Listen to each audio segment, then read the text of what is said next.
Hello all, welcome to Universal Group of Institutions, Bengaluru. Welcome to our special series on government schemes. As you are already aware, the UPSC Prelims 2025 is just 40 days away. So when there are very few days, every minute counts and every of our effort should always be directed towards getting the greater amount of benefits. So in this particular video session of the government schemes, we are going to discuss about a very important scheme whose deadline has been, is increased. The today's point of discussion happens to be the Pradhan Mantri Awas Yojana. As you are already aware, the Pradhan Mantri Awas Yojana has been launched in the year 2016 and it happens to have two sub-schemes. One, Pradhan Mantri Awas Yojana in the Gramin, that is for the rural area, which is being implemented by the Ministry of Rural Development.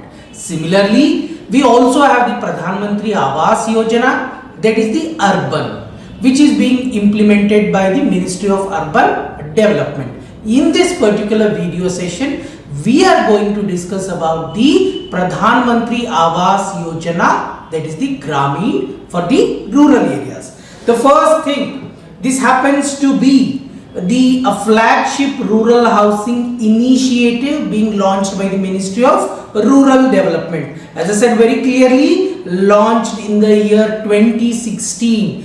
Does it mean that prior to 2016 there were no government schemes for which was ensuring the housing for its citizens? No, there used to be a scheme called as the Indira Awas Yojana, but the Indira Awas Yojana was riddled with certain problems.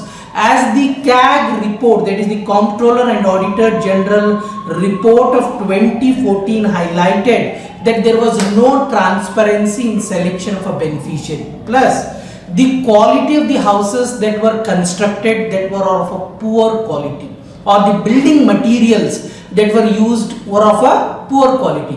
To enhance the quality as well as to select the right beneficiary, we came up with a new scheme called as the Pradhan Mantri Awas Yojana, which had a very simple objective, that is to ensure housing for all. So, which was replaced the Indira Awas Yojana, so that the greater efficiency, transparency and the reach can be brought in. The first objective, to provide pucca or the permanent houses with the basic amenities for the rural families who are homeless or living in the kacha houses. Second one, to promote the inclusive housing development across the country excluding Delhi and the Chandigarh. As I said, it is meant for the rural area. For the urban area, Ministry of Urban Development is going to ensure the housing for all. So what are the key targets and achievements? Initially, in the year 2016 when the program was launched, they were supposed to construct 2.95 crore houses by March 2024. Later, in the year 2024, they have extended the target to be completed by the March 2029 along with 2 crore additional houses to be constructed. That means under this program, total 4.95 crore houses will be constructed. Very clearly, remember the deadline or the timeline of the Pradhan Mantri Awas Yojana has been extended till March 2029. So now 2.95 crore plus another additional 2 crore houses will be built in the rural area.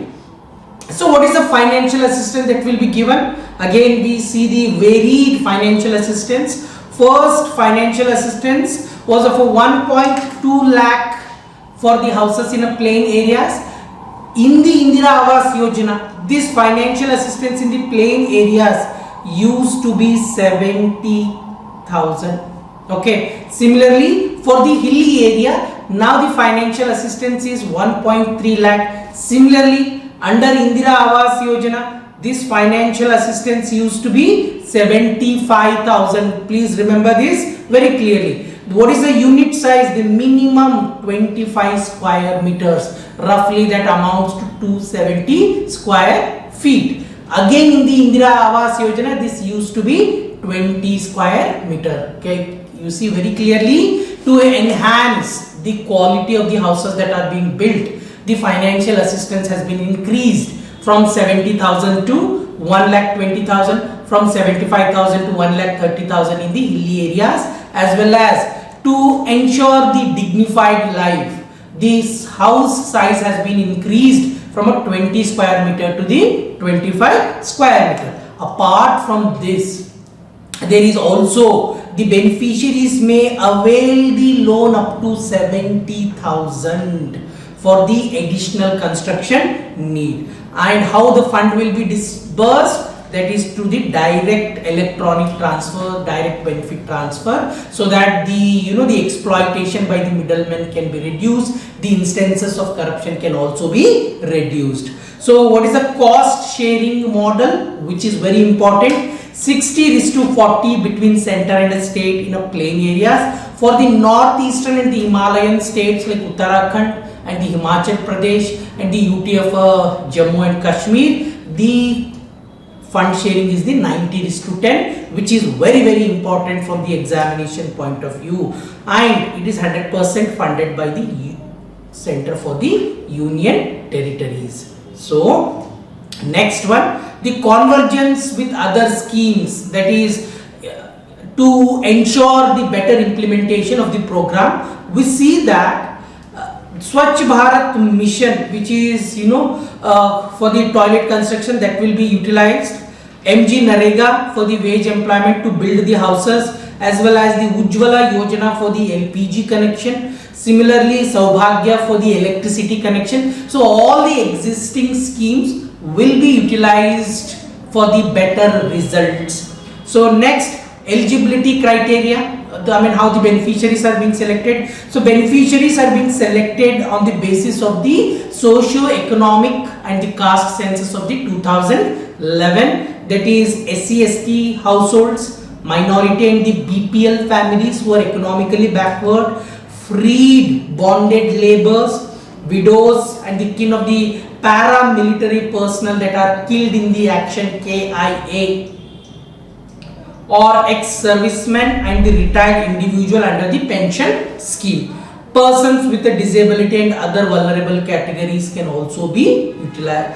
They can also be. So how the beneficiaries are being selected? Because under Indira Awas Yojana there was no transparency. So here we ensure that the Grama Sabha will verify again the right set of beneficiaries are being selected. Annual prioritization is done through the participatory process at the Grama Sabha. Transparency is ensured by publishing the finalized list. That means anyone can see. We also see some of the challenges that are being seen here. One happens to be the implementation delay after the COVID-19 pandemic and all. We see even the 2.95 crore that were supposed to be completed by the March 2024, even the after completion also we still see that the targets was not completed. Funding bottleneck. Certain states are not contributing their share of fund on a within a time bound manner. Quality of construction, again the same problem was seen in the Indira Awas Yojana. Even to the day we see the quality of the there are substandard building practices that are being employed to save the cost.